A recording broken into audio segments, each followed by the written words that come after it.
appreciation for these players. The overlay is backwards. Got you. Thank you for telling me. I will get that fixed. Bass, why don't I just hand this over to you and you rock for a minute. All right, let's see what we've got here. We're going to take this a little bit more casually here today, folks. So if you're expecting some try-hard commentary, I do apologize. I don't think that we're necessarily going to be going too RLCS heavy on this one. Although, we might get pretty hyped for some of the highlight play. Come on now, that's goal number 1. Are you kidding me? What we doing here to start this whole thing, Beast Mode, with a nice redirect, just a finesse touch. Like you said, that's how we kick it off right there. We like that. One of my favorite things about 2v2 Bass is these players have more freedom, right? They can really show off the mechs because when you take away one player on each squad, it just opens up more space. And when these guys have more space, whew, it's fun to watch. I've heard a lot of people compare 2v2s as basically saying it's like miniature 1v1 battles. You're basically trying to see if as a solo player you can stunt against the other 2 defenders against you, and if that works out, you get some spectacular plays. It doesn't usually result in stuff like this. It's a little bit of an awkward play on the back end here. A minute into it, it does seem like Daniel and Beastmode so far have had the majority of pressure.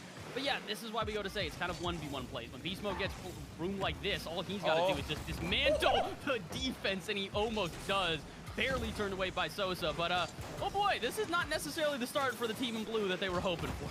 Definitely not. I will say, though, it could be worse, right? It could be worse. If Beast Mode lands what he just attempted right there, that's going to be demoralizing. And we do want to go ahead and mention this. These are best of 7s. So even if a team drops an early one or even, you know, has a couple of ugly games in game 1 and 2, they can bounce back. It's a long series. Now, I will also mention... Okay, hold on. Bass? Yes. And Civic just donated $2,000. What? In Civic.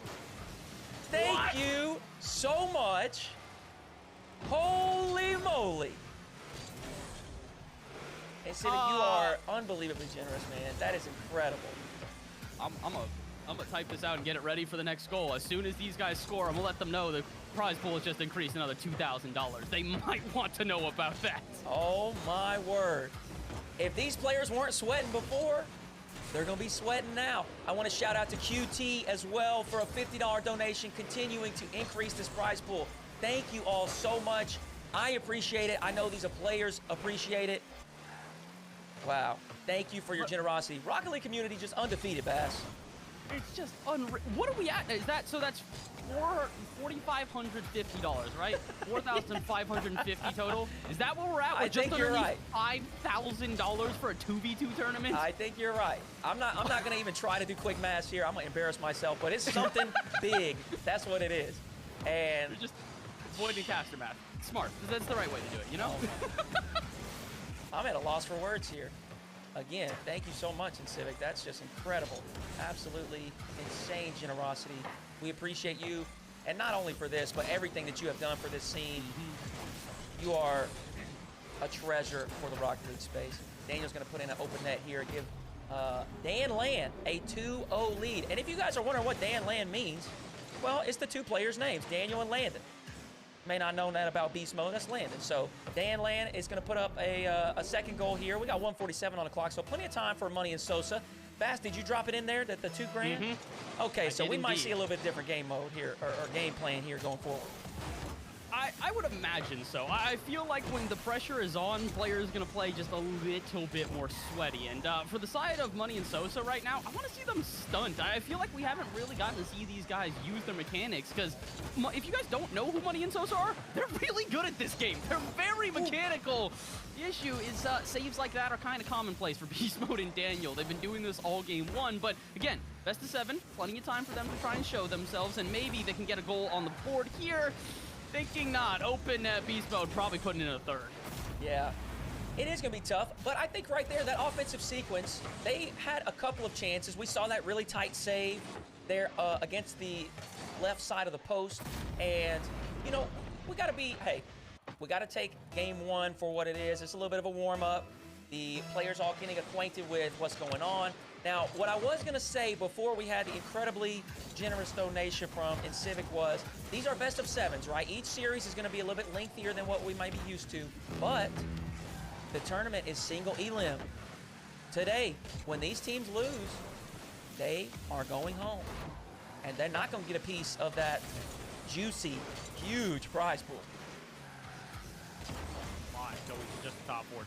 That's the crazy thing, is that it's like, you just think about it initially going, yeah, you know, a decent amount of money, obviously 1,500, and it becomes 2,500, and then it becomes 4,500. Now all of a sudden, we're looking at first place taking home, what is that, probably over $2,000 total now?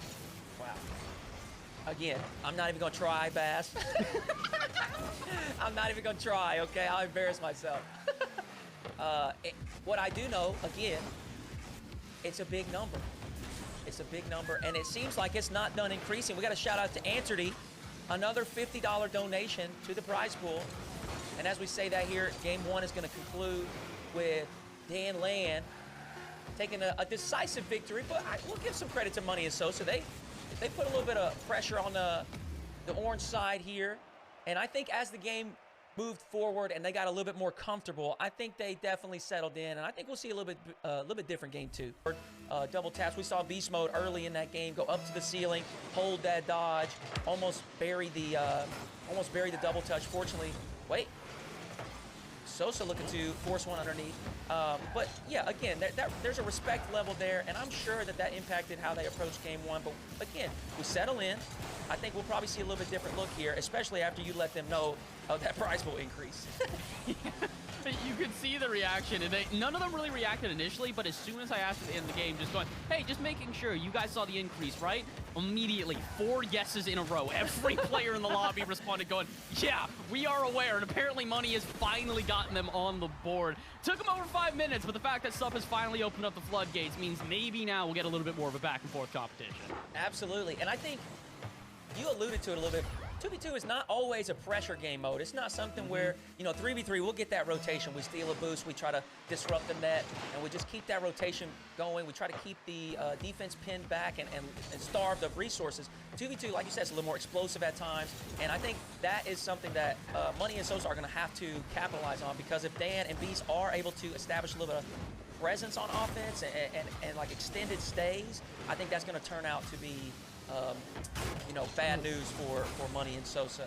One thing I do want to go ahead and open the floor to get your thoughts on. Money is a new addition to the E United roster in the 3v3 arena. How do you feel about that?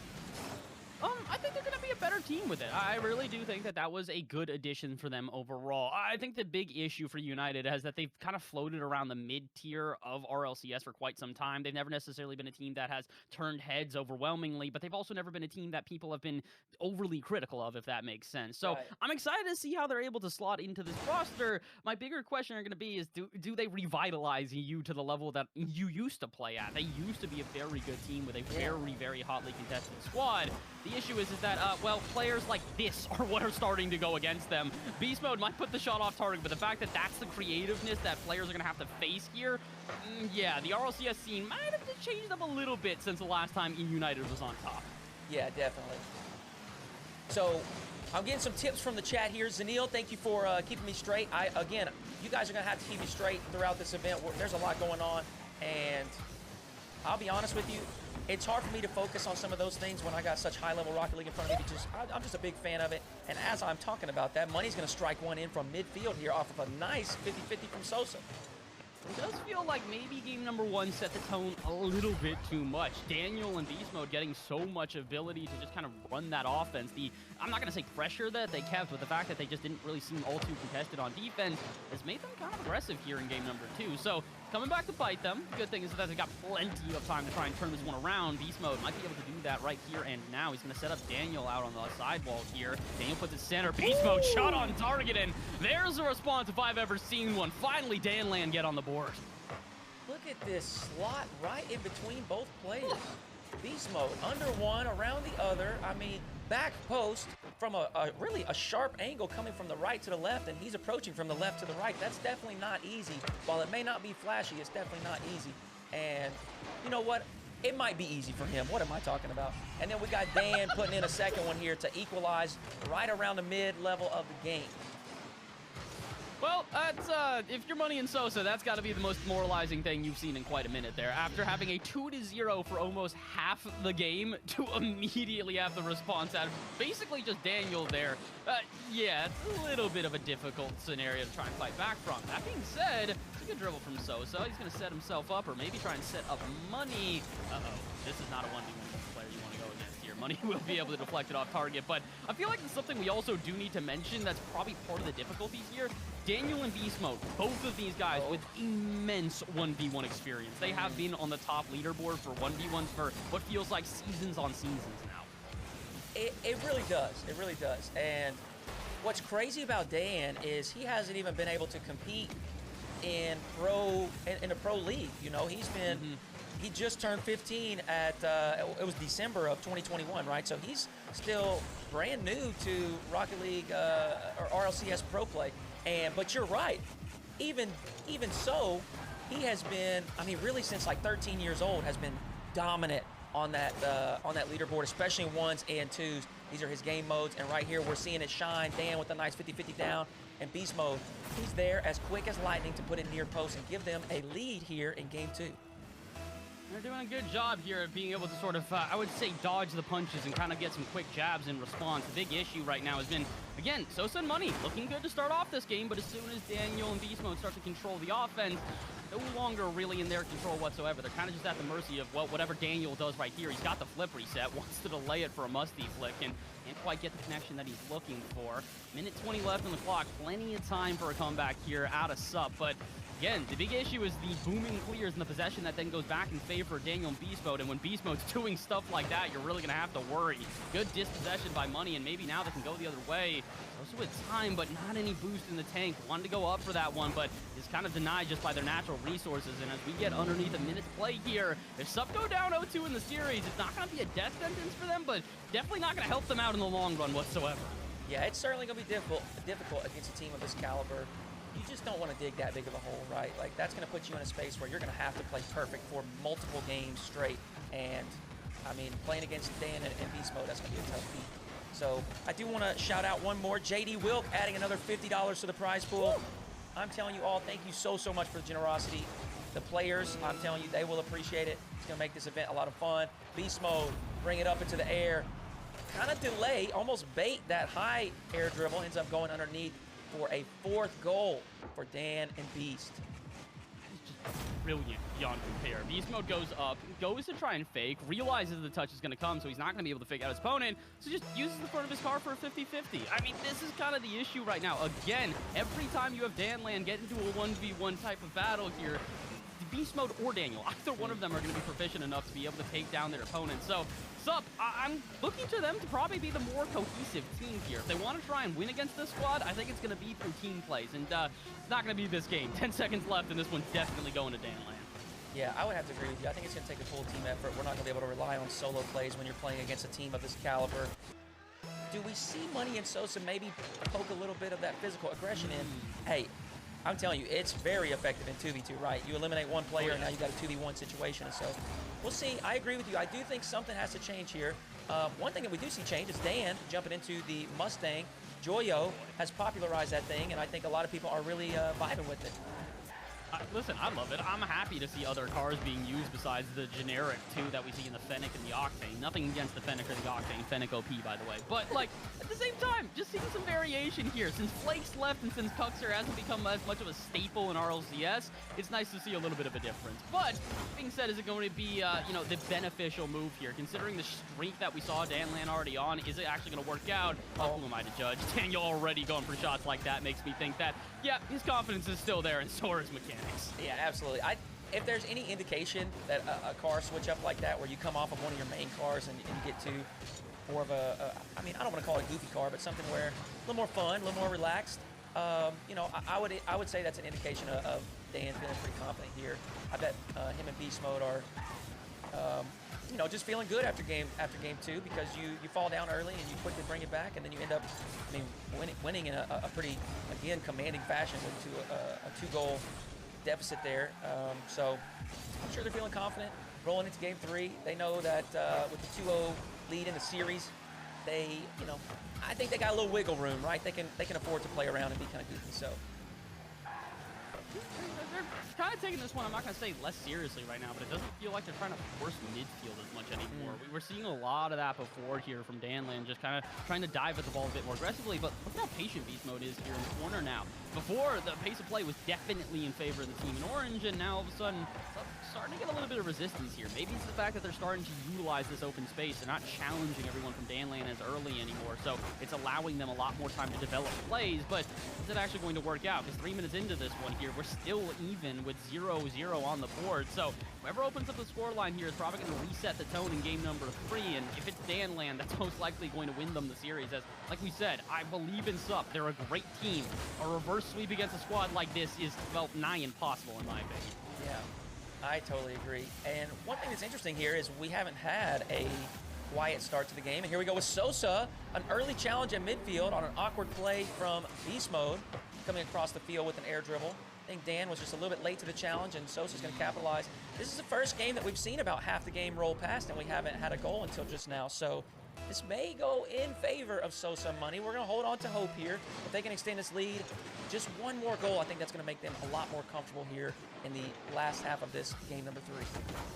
Maybe Daniel's going to end up switching off of the Mustang. Hey, listen, Joyo's goated, and so are you, Daniel, but he's a little bit more goated in this car than your friend here. But apparently Beastmode in the Octane will save the day as a weird 50-50 happens out of midfield, and the defense apparently not prepared. What happened here?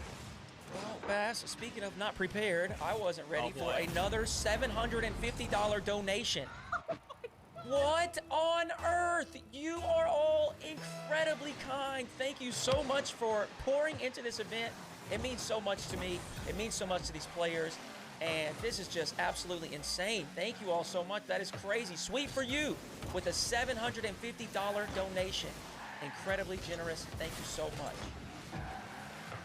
So, what was the original prize pool with this? It was $1,500, right? Yeah. What are we at? $5,000 now? That's more than 3 times the original amount. Yeah, this has not just gotten large, this has gotten out of control. This is probably the largest twos tournament in the last 2 years? I don't even know. I am speechless. I don't have the words. I don't know what to say besides thank you. And like I said early on, Rocket League community undefeated. Still speechless.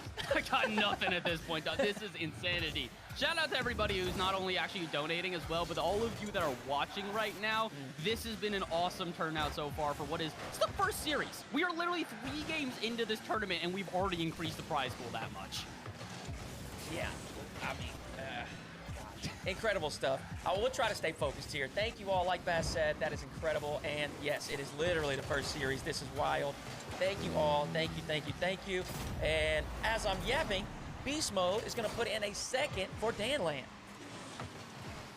Whew. Oh my and they are looking like they might be able to get onto that 3rd game in a row, which is going to make this a bit difficult for the comeback. Like we've stated a couple of times here so far, Sup are currently without a game on the board. So if they lose this game, taking 4 in a row, while it's possible, it's going to be difficult against what... I mean, I feel like we have to say this is the #1 seed. I don't know if there's another team that compares this much in terms of, like, seeding-wise. Right.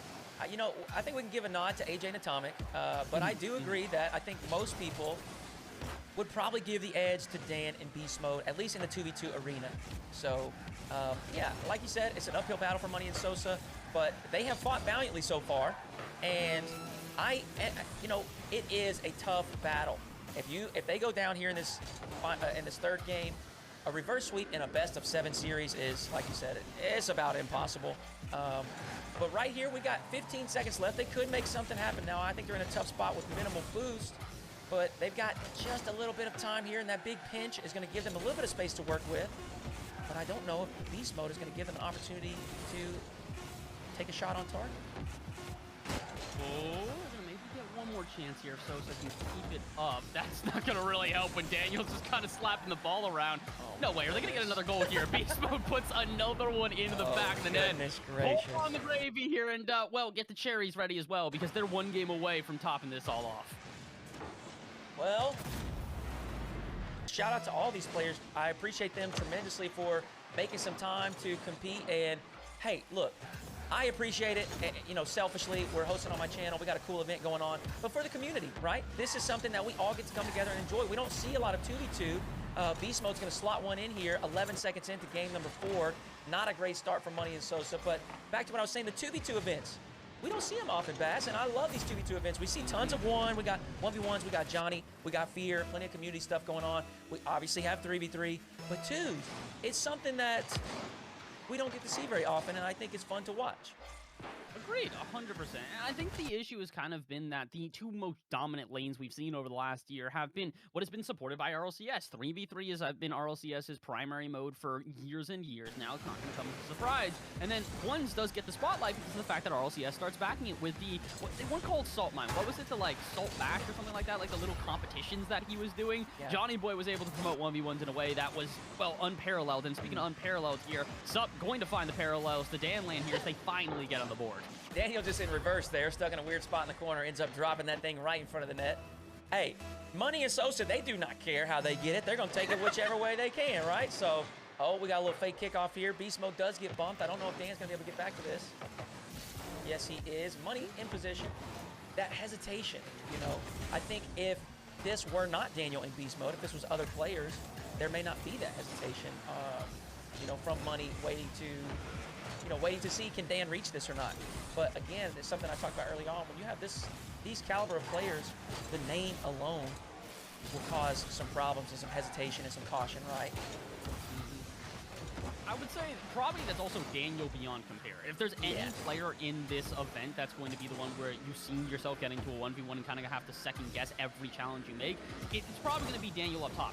The only other player I would say would maybe compare is going to be Evoh. Again, for the fact that he hasn't played in RLCS and that he doesn't necessarily play against these guys as often as, you know, maybe Scrims or somewhere similar, when you have that sort of question mark, that mystery factor about you, players are going to be a little bit fearful, especially considering that Evoh is not just, you know, fearful of a player that you don't necessarily know, he's also good. Everybody is very well aware that this kid is the second coming of Rocket League, and when he gets into RLCS, you better be prepared. Yeah, that brings up a good point. We had a couple of young prodigies. Daniel, not players, he is a player that we have all been waiting for. Aqua, a player that we've all been waiting for. There's some over in the EU side of things as well with Atao and Oski, and I apologize if I'm not saying that correctly, but these young prodigies, it's just becoming a norm, right? Where we see this incredibly talented 12, 13, 14-year-old grinding in the ranked ladder and working these community tournaments. Another shout to 2Piece and Chronic players that have done that same type of thing. May not have gotten as much recognition or hype or whatever, but we see this time and time again, these young guns. And I think you're right. I mean, for their perspective, why not go? Why not be aggressive? Why not? I mean, you know, they got nothing to lose. This is their time to shine. And so that's one of the reasons that I liked your Aqua Evoh pick, because I agree with you. I think Evoh is just one of those players that's like, it don't matter. Let's just play. Let's have some fun. And he's got the mechs. He's got the mechs to back it up. So I'm excited to see them play, as I am with every match. And this one right here is shaping up to be a close game 4, 1-1. About 2 minutes left on the clock. I think this is a little bit tighter than the other games that we've seen. Maybe a little bit more back and forth between the two teams. You have to wonder if Beast Mode and Dan are maybe relaxing a little bit too much. Just a tad. It kind of feels like they're going for some more intricate plays. I really started to notice that when Beast Mode had pretty much a clear lane to try and double touch it in, and instead, okay, last time he went for the pass. This time he goes for the bump in the shot, and apparently Sosa knew he was doing that. 100 seconds left, and somehow, some way, Supper's still in this one. I don't know how Sosa saved that. I actually just don't know how that happened. He somehow had a dodge to, you know, retain that vertical height to remain in the way of the ball. I still am just kind of confused how that happened. We do have a little open spot here. Sosa, not enough boost to get some power on it though. Beast Mode and Dan looking to turn things back around to the blue side, but Money having none of it. I'm not sure. Yeah, maybe they are getting a bit too relaxed. When Daniel's kind of taking the ball, never mind, he's fine. It doesn't really matter at all. 2-1 here, 55 seconds to go. But why were we ever worried, Hoodie? Yeah, I don't know. I mean, look, we're not when you're casting, right? You're not supposed to be biased, whatever else. I'm gonna be biased, but here's my bias. I want more games. That's the only bias that I have. You know what I'm saying? I don't really care. You know, I predicted Beastmode and Dan, and I do feel confident that they're going to continue to perform well throughout the event. But I don't care about how right I am. What I care about is seeing some good Rocket League. And so that's my only bias. And with that being said, we're going to tie things up here with 44 seconds on the clock. I agree. I do want good Rocket League. I'm not sure if this is going to count as good Rocket League. Daniel just kind of teed that one up for them right there. It's the second time we've seen a little bit of, let's call it overexposure from Danland here. But, hey, listen, I'm not going to complain. That's completely fine. It just means more Rocket League. And if we survive another 40... No, please. No. Okay. Whew, I was going to say, if we survive another 40 seconds, we head to an overtime, which would be great. In order to get there, we need to stop with the own goals. Let's not make this a common trend, eh, folks? Yeah, let's just, you know, take a deep breath and Oh, no! What? Beast, is this a fake demo? I think. Are we seeing the meta level up at the moment right now? Beast mode, chasing Sosa, and fake. Are you kidding me? You faked him out. That was a fake demo. Oh, never mind. Well, that's... Yeah, I'd like to say fake demo. I'm gonna break the movie magic a little bit here. Sosa did just type in chat BC, so that could be why. That's that hurts. That hurts. Not great. Would not be the best way for this one to end. So let's see. Are they gonna give him a goal back? I think not. With $5,000 on the line, as much as that DC is gonna hurt, it might be the last thing that hurts him in the series.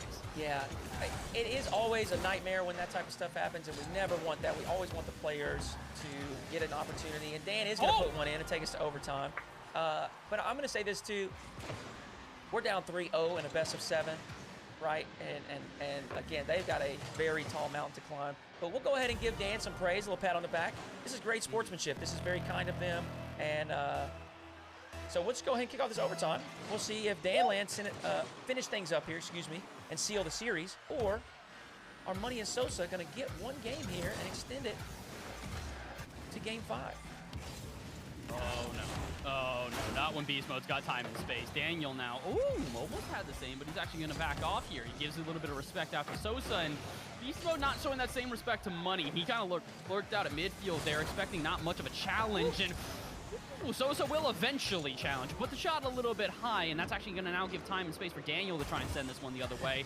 50-50, that makes zero sense in my mind, but it's going to work out as Beastmode will find the follow-up. But, all right, I like to see this. Danland not stopping with their aggression. Shots continuing to fire off, but minute into this one so far, no one able to penetrate the back of the net yet. A miscommunication here, an open net. Do we have enough boost? Oh, Money off the post! And an awkward bounce is going to keep it in the corner safely for Danland. Holy moly. Money with control. Money. Hold on. The fake. I want to see it. I want to see that fake break someone's axle so hard that they just quit the game. I want to see it. Just absolute embarrassment on the side of either or. I mean, honestly, this is the best game we've seen so far from SUP. Aside from the, well, it's not even an error, the disconnection. They've basically been even with Danland throughout this fourth game. Yeah, this has definitely been one of the better games, one of the better performances here from SUP, but I am still just not sure it's going to be enough. I mean, Dan and Beastmode are just not really giving them any high-quality opportunities. We saw that shot there from Money, and I know it was close, but he just had no resources left, and that's due to just the speed and the pace that these two players can play at, the mechanical ability, and we got a double commit there at midfield. Can Beast put this on target? Oh, my goodness. That would have been absolutely disgusting. How is that? We're 4 games in. We are 4 games into the series, and Beastmode is still going for shots like that, and he's barely off the mark. This is terrifying. If you're any other team in this tournament, you got to be aware. If they're feeling themselves like this, you've got a very long battle ahead of you. It's a battle won on both sides here. I really do have to give credit for a team that is usually so offensively based in Danland here to see what has been a defensive masterclass as well. Hats off to them. This has been a very good back and forth. Yeah, really clean series from Danland. And I agree, they've definitely not been too overly aggressive, too focused on offense. They're definitely willing to absorb a little bit of that pressure and play some defense. They made some great saves. They made some good plays on the backside. It feels almost like it's maybe a little bit low-risk strategy, right? Like we don't want to throw too much at it, give them any free counterattacks.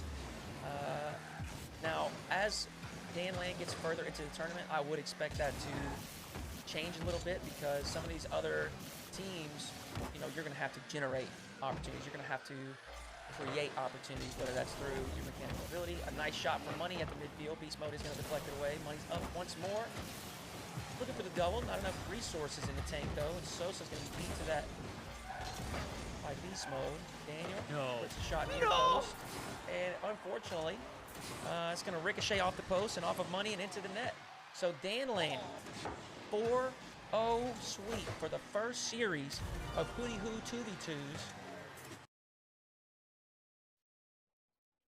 Well, we'll take it. Let's see what they've got. Let's see if now that they've made the transition onto PC, I know it's a recent development, so they're going to really have to adjust to that type of play, but I think they're going to still do pretty well here. And again, for anybody that's not familiar with the players in the lobby or Rogue as a whole, Rogue is an RLCS team that has done well time and time again. Their most recent addition in Aqua has really revitalized the team, so I'd like to hope that they're going to be playing at their utmost peak here, because the last time I did get to see Rogue, they had a little bit of difficulties in their last 3v3 competition. So I have to hope that they can kind of pick up the pieces here in the 2v2 competition and display themselves a little bit better.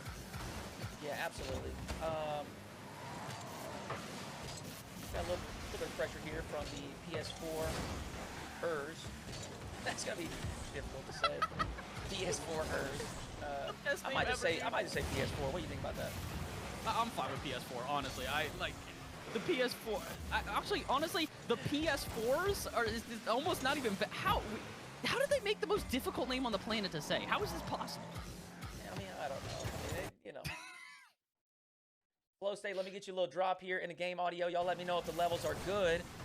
I appreciate the feedback here. Y'all help me out. We'll get this as clean as we can as a broadcast. Speaking of clean, Evoh with a very clean read on that drop down, awkward bounce from the backboard. It's going to give the youngins first goal of the series. There's the difference. Again, Evoh, we mentioned how he really is, I'm not going to say a boost hog, but he is probably going to be the fastest player on the pitch. So when you even give him a half a second on the back line, as Gyro did there, yeah, you're going to get dusted. So minute 20 into this one, hopefully they can, you know, correct their mistakes and start to recognize that Evoh is going to be a little bit speedier than some of the other opponents that they have. And he's speedy enough. He almost just stole that one from Aqua. I think they literally had to call him off the ball there. Otherwise, it would have been a double commit. But if any team's going to get away with double commits, I hate to say it, it's going to be the youngins. Yeah, absolutely. The recoveries are literally unbelievable at times, right? You think, oh, they're out of position for sure. They got no boost, and the next thing you know, they're back with a full tank, and you think to yourself, how on earth did they get there? How did they do that? But they're just that fast. They had the command over the car. They had that car control on the ground and in the air. It is, it's a treat to watch. Now, we've talked quite a bit about Evoh here, some of his speed, you know, a little bit of a boost hog. One of my favorite things that you said was he drinks it like water. I think that was hysterical. Now, Aqua. The reality is, he was a little bit overshadowed by Daniel, right? But Aqua has been a player that has revitalized that Rogue roster in the 3v3 arena. I had the pleasure of casting day one for Rogue, and look, we'll flash back for just a moment into the fall. Rogue had a very rough fall split. They had a tough feat. They had to replace a player like First Killer, and there are just not many out there on Earth that can fill those shoes, right? Well, when the winter split rolls around, young man Aqua turns 15 and he's eligible to compete. Rogue grabs him, and Rogue, they go from, I mean, in all reality, struggling to qualify for these main events. They made all three, and hats off to them, but it wasn't pretty. Omar's going to put one in, a nice infield pass from Gyro, but it wasn't pretty for Rogue. And then this winter split rolls around, Bass, and that's a different look. They slid up the points ladder for RLCS. I think they're sitting in that 7 to 10 spot. I don't know exactly where, but a much better look from them. And it's actually something I'll talk about on a little bit broader scale.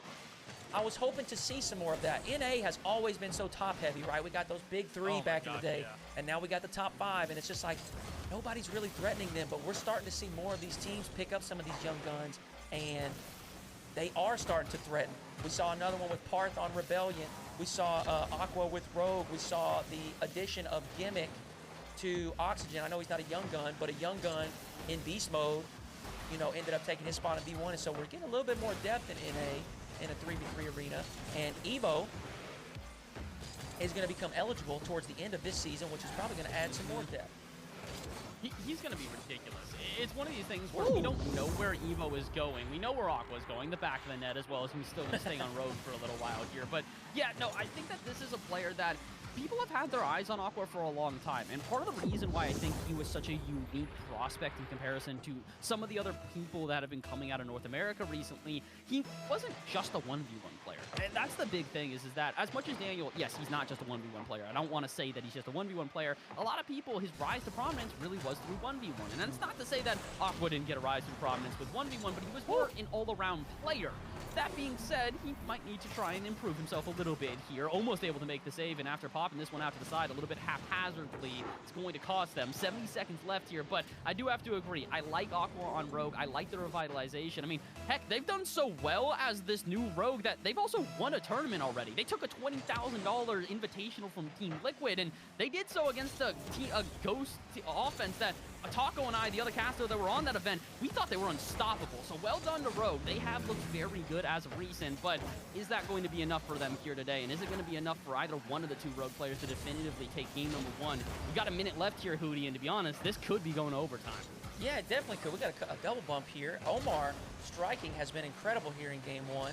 And I do think we're going to see a little bit of that. We might see a little bit more of the flash and flare individual plays from Evoh, and we're seeing it right now. A little bit of reset. No. The threat of the reset alone has Gyro panicking on the back line. And to be honest with you, I don't even think Evoh got it. I don't think he got it, and I'm going to be honest, I don't think Gyro was aware of that until the ball hit the ground. I think he was just kind of expecting something ridiculous to be the one to hit the back of the net, and it doesn't. 40 seconds left here. We could see a quick response, especially considering Gyro has a flip reset off the ceiling, puts it up, and this is a double commit. It's got to go in. Omar to slot it home, and we might still be going to an overtime. Absolutely. Wonderful play from Gyro. You know, honestly, the dodge off the wall to be in a perfect position to grab that bounce down from the ceiling and just immediate reset, that's incredible setup, incredible execution from Gyro. Well done from Omar to recognize that double commit on the young inside and just go ahead and put that third goal in to equalize here. We got 30 seconds left here in game one. Come on, chat. I want to hear you chant it along with me here. Overtime. Overtime. Come on, we got to see it. We have yet to get that here today. And I'd love to see this be the absolute spectacular back and forth that we know this series could be here. Considering the caliber of goals we've seen so far, aside from the one, let's call it random goal that Evoh was able to score, we have seen some pretty spectacular plays. So here we go. Overtime, game number one. And yeah, this is game number one of this series. This is definitely going to be a little bit of a different look from series number one. These teams definitely have their strengths and weaknesses, and Aqua, speaking of a weakness, a misread there, missed his touch just underneath the ball, and once again, Omar spots the mistake and immediately immediately capitalizes, and that's going to give the PS4ers game one. Yeah, definitely, and I will say, you're right, we're kind of towing that line, maybe walking on some eggshells here, and hey, maybe we're just making this out to be something that it's not, and these players are not worried about it, they're chilling, right? Maybe that's the case. But I think they are definitely going to be able to shake that one off. That's a mistake that Aqua might make once out of a million tries, right? Like, he's not going to do that again. They know that. I think they can go ahead and move forward here in game two with a fresh mindset. And with that being said, we got a big clear from Evoh, a little bit of bang ball back and forth. Omar's going to send it back to the orange end, and Aqua's up quickly. Look at them both up. Evoh looking to give us, again, Aqua Omar, an air show here with a team effort, though. I mean, Aqua looked like he was going to pursue that and potentially make an aerial play on it, whether it's a reset or maybe a backboard play or a double tap or something. And Evoh maybe got a little impatient. He wanted to get involved in the action. Aqua going to try and get involved in the action here. He's got 18 boost in the tank. I don't really think he's going to be able to do much with this one, and neither is Gyro. He's just going to drop this one low. Evo's easily going to get a 50-50, but feeling like it's a little bit more of a tentative start to game number two. What was a high flying back and forth in game number one, although we're still in the air here, it doesn't feel like we're necessarily having us much bigger behind these shots. Yeah. Maybe Omar can make me eat my words here. Shot on target, Evoh will turn it away, but minute into this one, feeling a little bit more precise with all of these touches. I feel like we're going to have to see something insane to open up the score line. Evoh almost able to dunk the defense, and that definitely would have counted, but not quite on the mark. Yeah, I like this aerial tendency. I like this favor of getting into the air. Evoh up for the lead block. Aqua looking for the double tap down. What a sharp angle. It looked like Gyro was going to be able to clear this away, but Aqua stays focused, stays on task, and knocks this sharp angle straight down.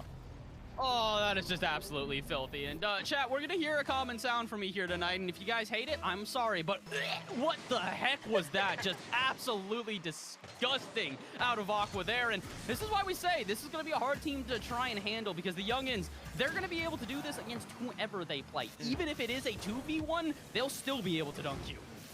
Absolutely. Now, Omar looking to make a reset play of his own, and Evoh somehow keeps it out of the net. Look, we haven't talked much about Omar and his individual skill, but he is right there with those players. He can bring it up into the air. He can get those resets. He can do all that stuff that these players can, and Evoh's up to show us what he's capable of right now. To the ceiling, straight to the net. You can't go for boosts here. You know, you got to stay in the net. You got to stay close, because Evoh is score from anywhere. Nicest little touch there. I don't know if that was even going in. Even if it was going in, I mean, that was still one of these things where you get that little extra touch, that instills confidence in you. That makes you feel like you got a little bit extra flair, and Omar, he's going to be put into another precarious position here. Aqua and Evoh both kind of have them. A little bit of a chokehold here out at midfield. But doesn't have any boost for this one. Yeah, I was expecting him to let this go for Evoh, and Evoh got time and space, can't connect on the flip reset, but this is getting a little bit stressful. What was a back and forth game number one, no longer really looking that way. It feels like the PS4s haven't left their half in what feels like an eternity now. Yeah, absolutely. And this is, you know, we talked about it a little bit. It doesn't seem like 2v2 that's the main meta, right, of setting up shop on offense and sticking around. But these players all are so capable mechanically. They definitely can do that.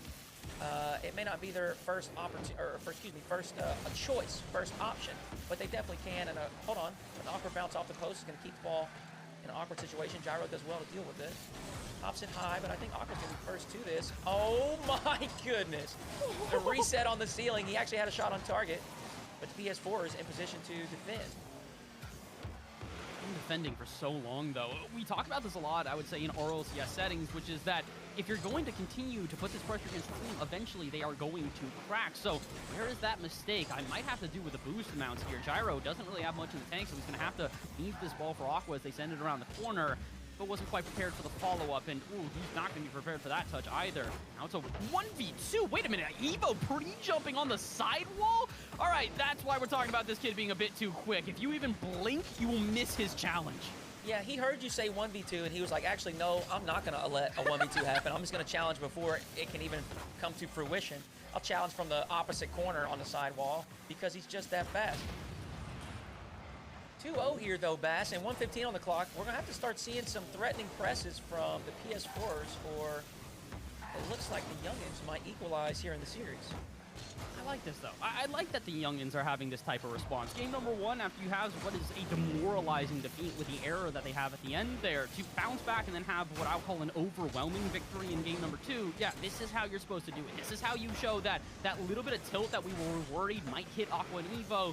Doesn't seem like it's going to be too much of a factor here today. I do think part of that is the fact that this is only a single series they got to play today. They've got a single best of 7. That's all they got to battle through. So they just got to get through this one series, and they're all good to go. Yeah, that is true. That's something that we haven't really talked about, because most of the time when these players are competing in events like this, they are playing multiple series. They are playing for an extended period of time. I mean, and sometimes these weekend tournaments, you know, 5, 6, 7 hours, right? They have big breaks in between. This tournament's a little bit different. Aqua opts to leave that for Evoh. They're fine, though. They got the 2-0 lead. They're just going to run this clock out. They're not concerned with scoring again. But yeah, that is an interesting thing where the players really have to only survive for one series here. Wait a second. Wait a second. It's not over just yet, and I'm certain that the Young Guns would have liked to go ahead and put that previous shot in. Aqua. That's not necessarily the best play. It's a little bit awkward on the backside there, as this is where the issues start to come. Evoh and Aqua, I do want to say, they're fantastic players. Do not get my criticisms mixed up and me thinking that they are bad. They're just very offensive players. I think that almost everybody has agreed that this youngin squad, their offense is going to be their highlight. So they do need to be careful here. Defense is going to need to be a priority. And while they are able to tie up the series here, we're starting to see, we mentioned cracks on the side of Gyro and Omar. They're the cracks on Evoh and Aqua. It's all on their back line. PS4s, you called it out multiple times throughout that game. they're going to have to do a better job of transitioning out of defense. That might need to be possession. It might need to be a little bit more being conscious about your boost amount and making sure that they don't get their back corners stolen. But whatever it is, like you said, we're going to have to do a little bit better job transitioning out of defense here in Game 3.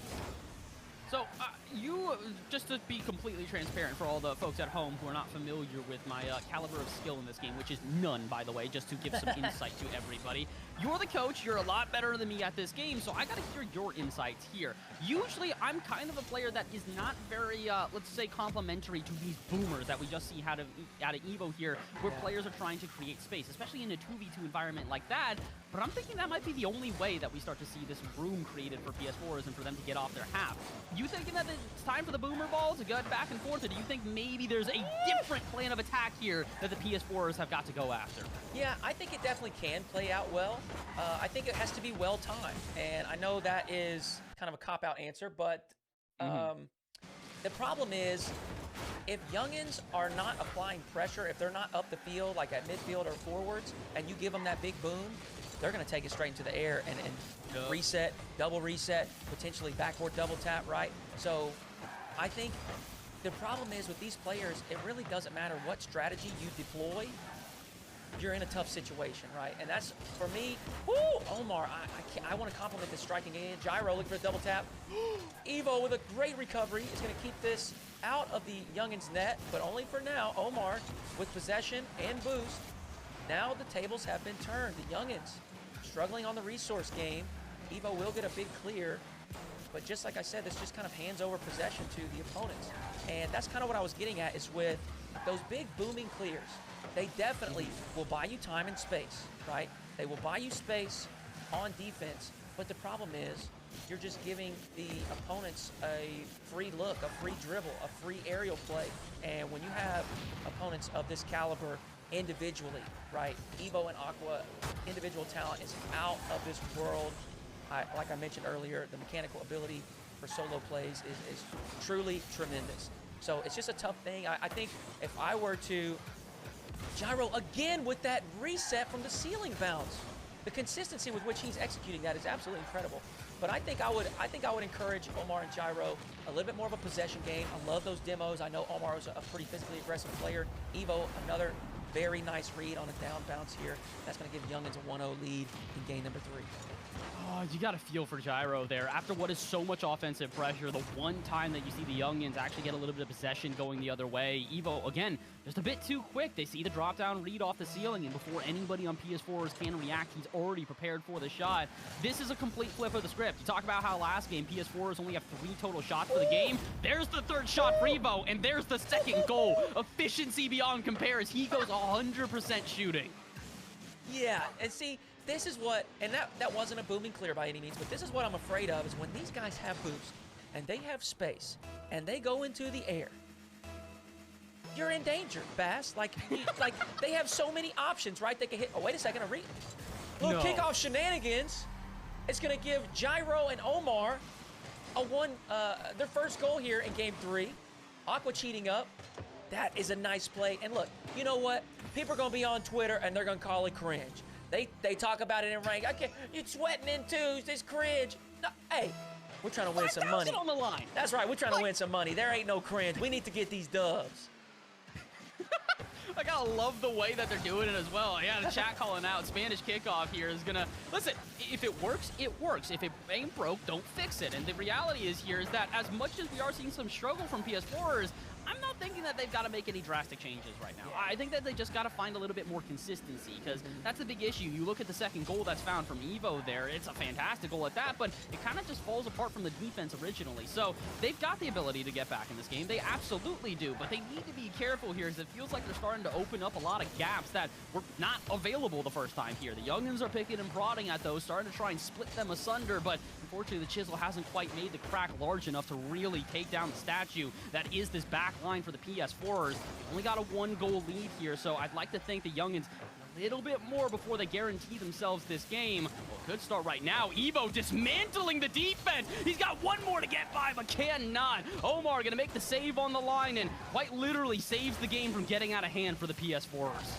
They haven't escaped just yet. Are you kidding me? Evoh. Dude. I mean, what is this? Look at this. The recovery is incredible. I'm telling you, the incredible recovery mechanics. You know, Bass, there are so many times, and everyone in the stream here can relate to us. There are so many times that you just feel so awkward, right? They don't feel awkward. They can attack from any position. They can attack pre-dodge, post-dodge, pre-flip, from the ceiling, on the ground, in the air, from the wall. It don't matter. They can attack from anywhere, and in all honesty, with just about any amount of boost. That's what's so impressive to watch, and that's one of the things that I really love about this 2v2 arena is it just allows these players to flex. Wait a second, we almost got a team bump there as Omar's looking for an air dribble. Excuse me, yeah, Omar's looking for an air dribble. Gyro's back on defense by himself, but he cannot block this incredible angle double touch from Evoh. Bro. What do you even say at this point? Young Goat, Young God, Evoh, Dubvo. I don't know what else to use at this point. This guy is built different. Honestly, at this point, you just gotta commend them here. No way. All right, Hoodie, I don't know if you haven't pressed tab because you are displaying right now. So let me give you a quick update. Evoh is at 950 points right now.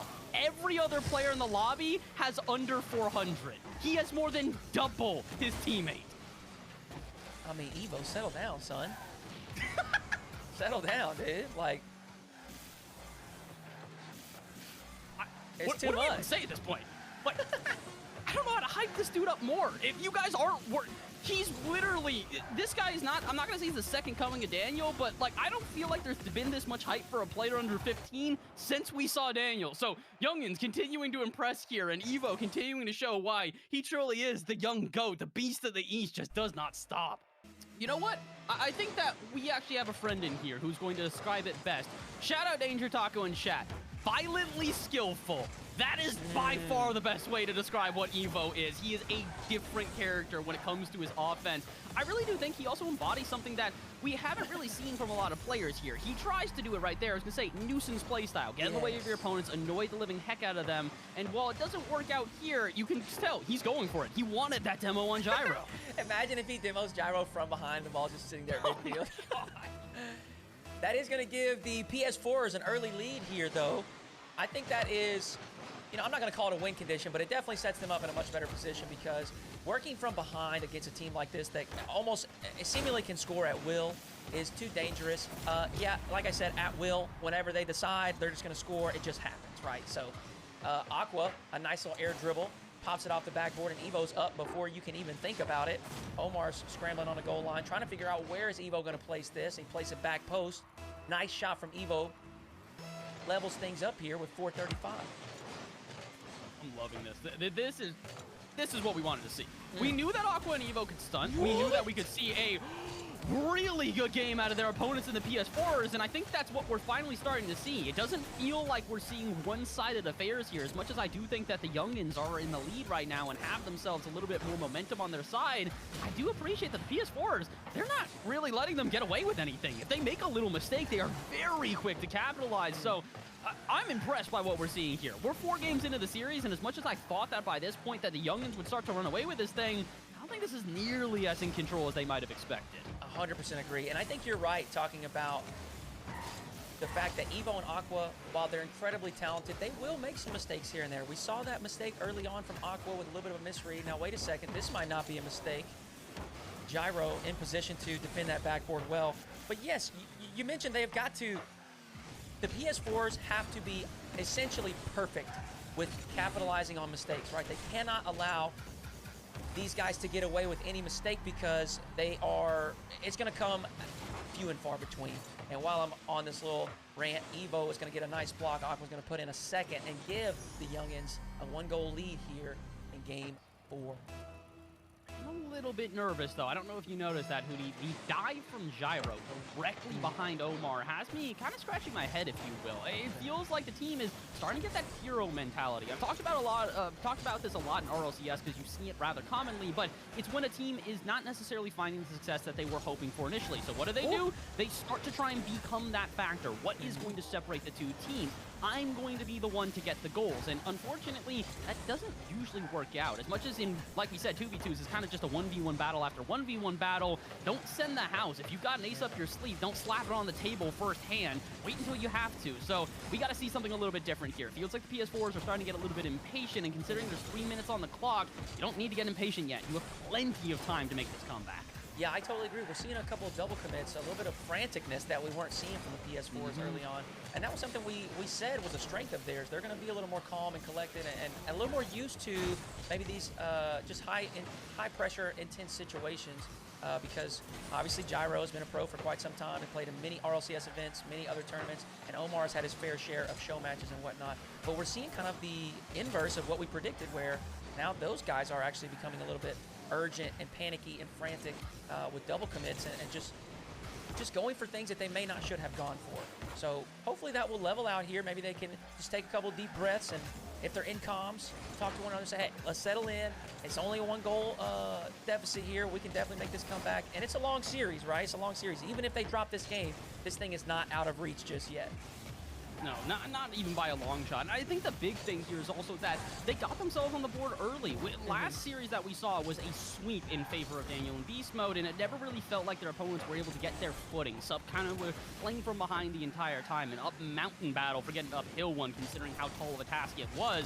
But this one feels a little bit more back and forth. And while, again, I still do give the edge to the youngins here, the fact that the PS4s have gotten themselves a game on the board means that even if they drop this game, it's not out of hand by any stretch of the imagination. That being said, 90 seconds left on the clock. They've got plenty of time to get back into this game, and shots like that are going to do them wonders. Evoh easily turns this one away, but I was kind of expecting a follow-up out of Omar. He's instead given Evoh enough time to raise a child and send him to college here. He's going to take all of that and possibly even get himself a goal. Aqua wants the triple, will not find it. Denied on the line, but again, you got to be careful. PS4s, why are you giving time and space to youngins in the air?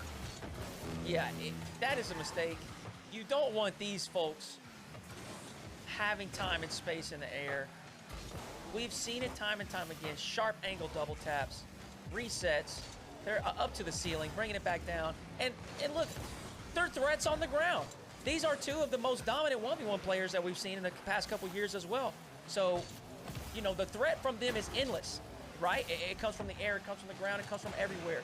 And with that threat, they are popping a couple shots on target here. Evoh's going to get this one in.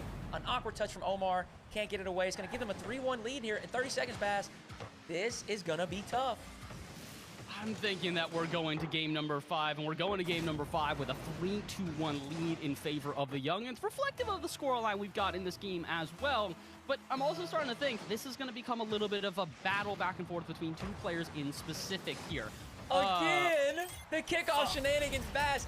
If I could only explain to you how excited this makes me, I am somebody that yaps about kickoffs until my voice gives out. I love kickoffs. I wish there was more strategy used at the professional level with kickoffs, so I love to see this from Gyro and Omar, and it's paying dividends. They've done it twice. They've scored twice. It is working, and they are keeping themselves alive here in this game number 4. Omar into the air. He does get the reset, goes underneath. Evoh is there for the block. Now Gyro's going to work through the corner. Gets a demo on Aqua. Wait a second. The net is undefended at the moment. Omar's up, doesn't have the resources for it, and Gyro's backed away. Now Aqua with tons of space. This is not what the PS4s needed. They needed to attack right there. Evoh's going to get another one and secure game 4. Youngins, looking good. They're looking great. At this point, that's the big issue, is that it feels like every single time the PS4s start to get themselves back into a series, the immediate response from youngins shuts them down. I mean, again, it's the second game in a row where Evoh's about to drop a 1K. How on earth are you this consistent? They read the Spanish! They knew it was coming! Turned away! All right, respect to the youngins. They're not just adapting here. They are taking every single note that they have. Youngins win game number 4, and they're on series point. Shout out to Medify. Honestly, shout out to what has been an incredible 2v2 tournament so far that has been put on by them initially. Again, if you guys are not aware, although the prize pool is now up to about 5,000 total, initially 1,500 put up by Medify just to get this one going. So, huge shout out to them, and I think that unfortunately we are not going to have this server be our PR1. It seems like we're having some more difficult technical. Yeah, this is just so everyone knows, this is a little bit of a test here. I think I could be incorrect here, but it looks like the players are just checking it out, making sure that it's going to work ping-wise for everybody. I could be wrong. Fast, do you see anything there in the chat? It looks like this is... I'm seeing Aqua saying that Evoh's PC froze, but now they're back. Now we're good. Okay. All right, so we're going to rock with it. Well, I mean, they're going to have to rock from 1 to 0. Ooh, almost 2 to 0 as Omar's going for something a little bit spectacular. But I think we're just playing on. I think that PS4s are just going to find themselves with an early lead here. Never mind, that's going to dissipate. Aqua, what on earth? They not tripping about a 1-0 lead. They said, bring it on. We'll take it. Look, up to the ceiling, down to the ground. Fast, this is actually, I'm glad he did this because this is one of my favorite things, this evolution of the double touch. You know, back in season 1, 2, 3, 4, they started to expose the backboard, right? And now we have seen players start to expose the ceiling, the corners, even the ground like Aqua just did. And I love the evolution of mechanics. We've seen it with the flip reset. You know, these pros are incredibly creative when they begin to learn these mechanics and work it into their gameplay. Now we got Gyro off the ceiling, maybe looking to do the same thing, snuffed out by Evoh, and we're back the other way. But I love this mechanical creativity. I think PS4ers are going to have to implement some of that same creativity if they want to create some chances against this youngins roster. Ooh. Gyro had a shot right there. He used a flip reset, I think, a little bit too late. They recognized that that was going to, oh my word, eventually be used. But by that time, the youngins were prepared, and they were so prepared that Aqua can go cross court. He started that air dribble from his own box. What on earth? Well, I think we've said it a couple times, but the youngins are pretty good. Kind of. They're pretty good. It's a lot of fun to watch these players, and we'll shout it one more time in the 2v2 arena. You get to see more of that stuff, so I'm excited. We see Omar up forward up the field, looking to introduce a little bit of aggression. Gyro with a reset of his own. Now, Evoh almost made the save, but it's too awkward of an angle. Gyro is going to equalize here with 3:37 on the clock. Yeah, he either heard my advice or recognized it himself. Last time he tried to save his flip reset for a second until eventually got a challenge. This time, no. Hit it early, get it in the way, get it difficult, because that's the thing. If you're going to beat the youngins, you got to do it through breaking down their defense. It's been very clear that as good as their offense has been, their defense in certain places has been a bit lackluster. So we need to see something special here at the PS4s. Punish them when the time arrives, and also be a bit fearful out of plays like this. If Evoh's up in the air and pre-jumping you, most of the time, you're not going to get past him. And, oh boy, had Evoh hit that, doesn't matter. Aqua's going to challenge immediately, and what was a pretty safe play for PS4s has gone completely into shambles. Fast, I got to say, I'm glad. I mean, obviously, I don't belong in this lobby. That's not what I'm saying, but I'm glad I'm not playing because this has got to be infuriating. This has got to be tilting. They are challenging from the most awkward and just unpredictable angles. And the thing is, they are never not challenging. They are so quick to just be in your face. And like you said, be a nuisance, not only on offense, but on defense too. And look at this, an air dribble into a team pinch. Evoh, we're challenging our teammate, but it's intelligent. This is incredible. That's it, I retired, I'm done, no more, we're done. Call it, it's here. Oh, I'm done, my you word. cannot. This is a $5,000 competition, and Evoh and Aqua are freestyling. There's no boards on the line, boys. You don't need to do this. All you're playing for is cash. What? I've heard said it too many times. Say it with me again, chat. What on earth? We got someone in the chat. I think they're dead on here. It looks like they're smurfing. But wait a second. Wait a second. Omar's not going to go quietly. Give us just a dunk, right? It's not really anything flashy, but Omar don't care. Like you said, 5K on the line. We're trying to get some cash money this weekend. And Omar, not ready to go home just yet. And we still got a long game here. I know they're down in the series and they got a tall hill to climb. But right now, they're only down 1 and we got 2:40 on the clock. Gyro into the air. Does have Aqua in a weird position. Evoh stays calm, tries to get the clear, but doesn't have the resources to get around it and flick out. Gyro's going to put in a 4th, and we're all level. Golf clap it up. Golf clap it. That's one of those plays where it's not too spectacular, nothing too flashy, but it's just good. It's just well done from Gyro to get the 50-50 to immediately follow it up and put the pressure on where it counts. Second ago, we thought the youngins might be running away with this one on their alternate accounts. Instead, this time, now it kind of looks like the PS4ers are right back into this one. It's that Cynet power. They played for so long that now not having, you know, they've got not only the powers of PC, they got the powers of, oh my, console as well. you know, it's the console that gives them that. You know, a little bit of lag here and there. That's why that one goes off target. That's got to be what it is.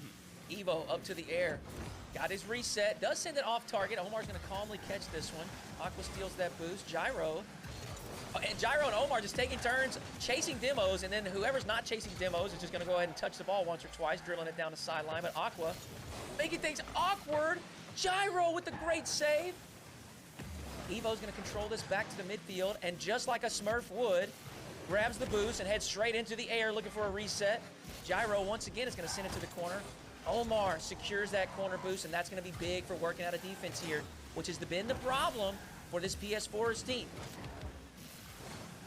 They almost were able to get out. It was a really good bump out of midfield from Aqua that kind of just dispossessed Omar and threw him into a bit of a tizzy here. And it doesn't look like they've escaped quite yet. 90 seconds to go, and this is an issue we've seen before. When the youngins start to control the midfield, that's really where the PS4s start to struggle. Their boost goes low. Their ability to rotate around each other becomes a lot more sloppy, and they get caught up in places like this. Notice how Gyro and Omar are both basically just chasing the ball right now, getting caught up into the same corner, meaning Aqua, he's got time and space to launch a shot like that.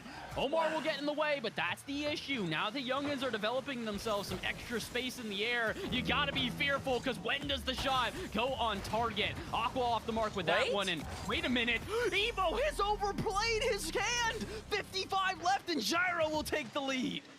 Gyro clutching it up. Hey, this is that experience we're talking about. They know they're not down and out. It don't matter what the series count is. They're focused on this game right here, and they've secured the lead. Just under 60 seconds. Now, here's one of my favorite parts about the kickoff shenanigans. Now, the youngins have to be conscious of it. They don't know what's coming. It's not just that plain Jane default kickoff every time. Gyro looking for the double touch, sent away by Aqua. Evoh, quick to it. And one thing, you talked about Evoh's speed, and he's just a boost slurper. Kind of like our new decal to Slurpee. But these, I think that's a big reason why these PS4s have struggled to get out of defense, because I'm telling you, I want to see the heat map. I think Evoh has spent more time in the offensive third than he has in the midfield or the defensive third. That dude is up the field at all times, whether Aqua's back there by himself or Aqua's making a play forward. Look, a little bit of a double commit here. Omar's probably going to put in a sixth. Now, hold on, Bass. We're going to be 3-2 in the series. We got 3-2 in the series, and we've also got what I'm going to call not a collapse of the youngins here, but it does kind of feel like they're starting to trip over each other a little bit here. Well, they were rather cohesive before, and I think part of that was the trust that they had in each other. Both Aqua and Evoh able to stunt with these 1v1 plays, but now they're getting a little bit tied up over each other. That being said, this should have gone in, but not for Gyro's efforts. A random demo is going to be enough. I mean, I don't think it would have changed the outcome, but it's definitely put a stamp on game number 5 here, as all of a sudden the PS4s, they've got a revitalization on their hands. Oh boy, here we go. Game number 6, and at this point, I think this is the one to hinge your bets on if you are a fan of the youngins. If they do not recover after what was a bit of a shaky game number 5, game number 6, and game number 7 are going to be rather difficult for them to find momentum back in their favor. Well, this is a 2v1 though. Aqua's got him on the ropes. Oh, got him in the Shadow Realm. Evoh to find the first goal, and there we go. The youngins to shake off a little bit of the rust. Great first touch there from Evoh. Kept it close. You know, just within reach, allowed Aqua that space to move forward and get the demo. Great execution, a full team effort right there. And this is what's so scary about that youngin squad. They just have so many weapons, Bass. You know, they can whip out these demos and this physical aggression. They've been showing how commanding the resource game or just starving the opponents is so effective. Evoh's going to slot in a second here with 4:22 on the clock. Aqua almost slots in a nice shot there, but they're just, again, they're showing so many dangerous weapons. They've got the like I said, the physical aggression, the demos, the bumps. They've got the boost deals, but they've got the mechanics to back it up, man. There's just, what do you do as the PS4s?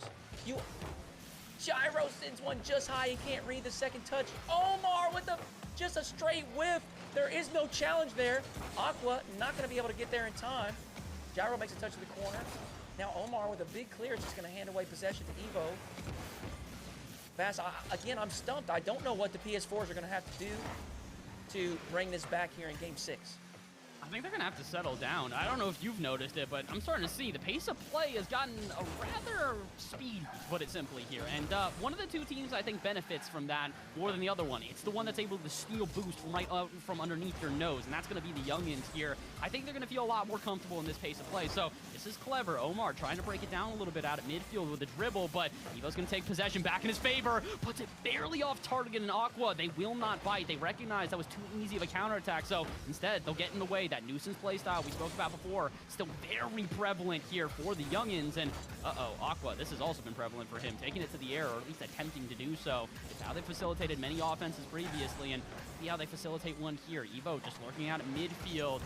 He's going to be able to take this one. No, Gyro, 0 boost, dives with the ball aggressively, but for a good reason. He does not want to give time for another goal from the youngins to be developed. When we have 2 minutes off the clock and not even a goal on the board yet for the PS4s, they've got to be nervous. It's possible for them to make the comeback at this point, Hoodie, but we've seen this time and time again. When the youngins start to find momentum, they rarely let it slip away. Yeah, they do.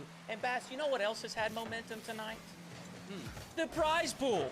Metafy throwing another $600 into the prize pool.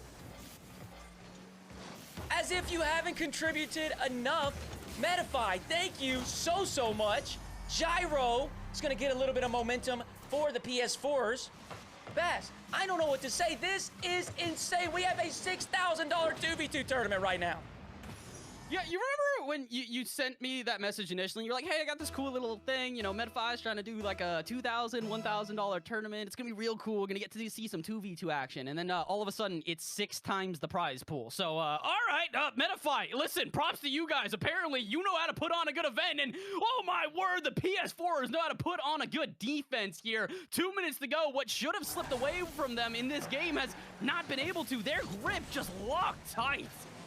We got 2 minutes here, and the PS4s are going to have to start making a press. They've got some time. There's no need to panic, no need to be urgent, but something's going to have to change. You said it early on. We've got to use each other. We've got to... It's a tag team thing, right? These young guns, they've just got mechanics on a different level, you know, and they do have the tag team teamwork. You know, we saw the demo, we saw the play. But I think you're right. It's critical for the PS4s to use one another to maybe pass a little bit, maybe get some of those physical, aggressive plays going on. Or Gyro may feel a little bit different, looking for a solo play off the ceiling. Unfortunately, not able to make contact on the play. Now, Evoh, the midfield cutoff. Aqua is up. This is dangerous. Goodness gracious, Bass. I mean, what on earth? What do you do? What do you do?